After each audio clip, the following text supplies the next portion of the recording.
Hey guys, the Paladin class has been revealed a few hours ago, and I want to share with you my first leveling build for this brand new class. So I have hit level 60 just right now, and I was having a very good run with one specific archetype, and this is the Arbiter Paladin. And yeah, that's the first leveling build I want to make for the class. I did not try anything else besides that, but I'm pretty sure that this must be the best leveling build already, just because it's very fast. You have 200% movement speed, so capped out movement speed very early on in the game, thanks to this Arbiter ultimate skill and some other skill synergies. So you are very fast, very mobile.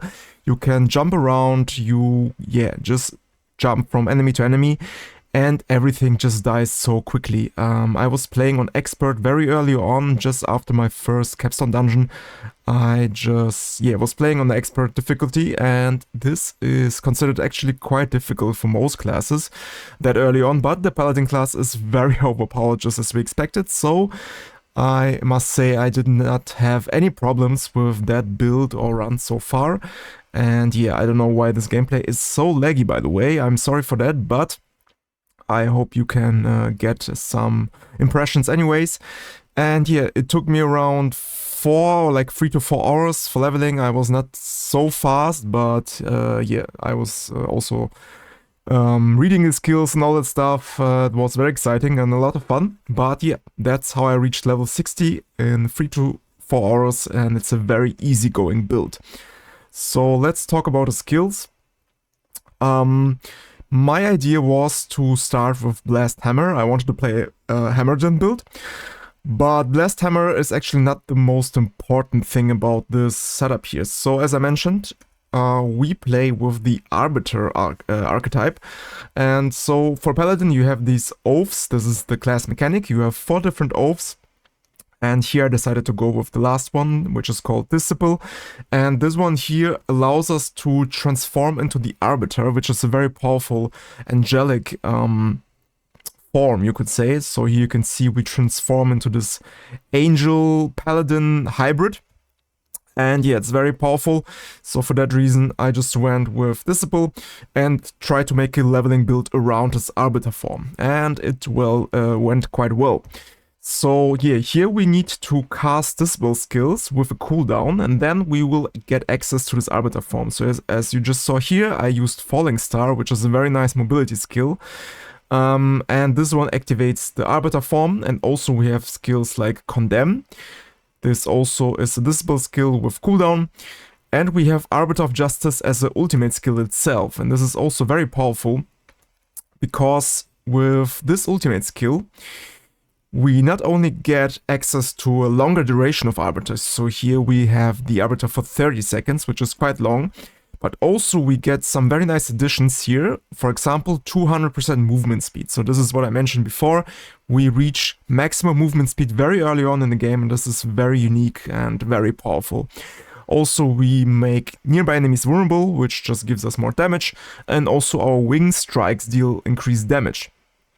And wing strikes are also like a mechanic of this Arbiter, and also deal tons of damage if we can further boost them. So yeah, the combination of Arbiter of Justice as the ultimate skill and this Disciple Oath mechanic from the new class mechanics is basically the foundation or the core of this build.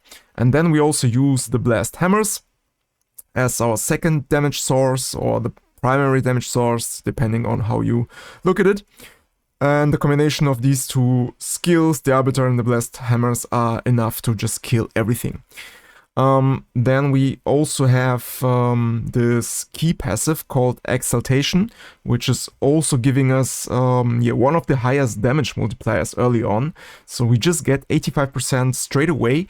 This is a very big damage multiplier for such a key passive in the early game. And also our wing strikes strike 1 additional time. So yeah, very powerful key passive.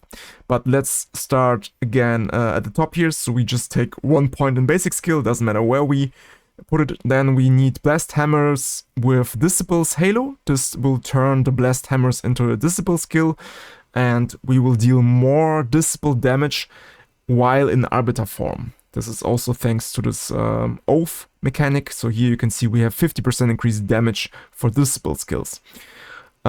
So yeah, that's the reason you want to take this disciple's halo for the blast hammers. Then we just take a couple of passive notes here, also some passive notes here. Here I decided to go for Defiance Aura just because I was dying from time to time in the beginning, so I did not feel too tanky, so I decided to go with Enhanced Defiance for more tankiness, and also Rite of Prayer just gives me some nice healing. Then Falling Star is mentioned to activate our Arbiter form, but also it's a very nice traveling skill or movement skill for the Paladin class itself. We take this passive notes here. Then Rally is also very important because it just fixes your entire resource problems. So with Rally, you can just spam it once you are very low on resources, as you can see here. Just spam it 2 to 3 times and then you can see I'm just filling up again. And you just need to make sure that you will heal, because this will drain some life. You can see when I push this I will lose some health here, but we can trade health for resources. This is basically the function of Rally, which is very overpowered in the early game as well. So that's the reason for Rally. Don't forget to take Words of Sacrifice to make use of this effect. Then we have some more passives for damage.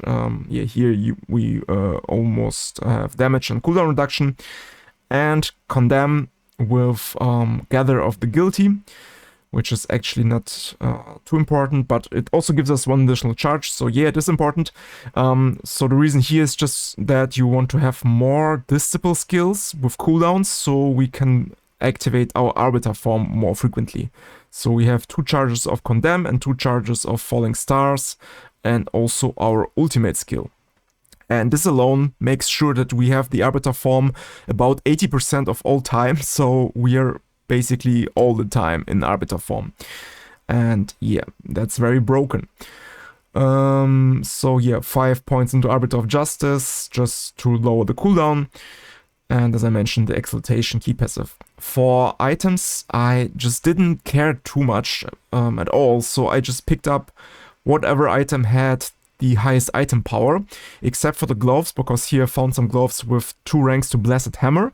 But besides the gloves, I just picked up everything that has the highest item power, and I just didn't care too much about everything else. Now, since I'm level 60, I have made some enhancements at the Occultist, and here also, so like a good idea is always to get a temper on your weapons. So here I have chance for blast hammers to deal double damage on my weapon and on my shield. This is something you can do in the mid game or like in the middle of the leveling or early game as well, just to boost your damage. But I would not recommend to temper anything besides that. It just takes too much time and you don't really need this. You will just kill everything anyways. So yeah, my gear is very basic. I did not pay attention too much at all. And also I only have found like 2 useful aspects. One is on my amulet. This is an aspect which gives me 60% increased disciple skill damage. So Blast Hammers is a disciple skill, and also my Falling Star or like the Arbiter itself is disciple. So for that reason, very nice offensive aspect here. And then I also have this Veiler skill, increases your damage by 43%. And Veiler is, for example, Rally. So every time I activate Rally, I get this damage bonus for 7 seconds. And then I also found this Edge Masters aspect. So these 3 offensive aspects are the only one that I used through the entire level 1 to level 60 journey, and it was just enough.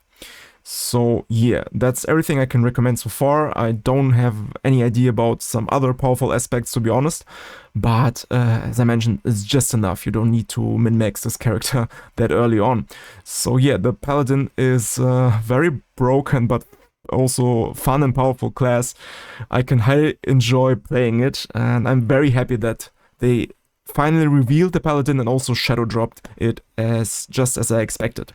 So yeah guys, I hope you enjoyed this guide, and I hope you have fun and a good time in the season with the Paladin. So thanks for watching guys, and have a nice day. I see you next one. Bye bye.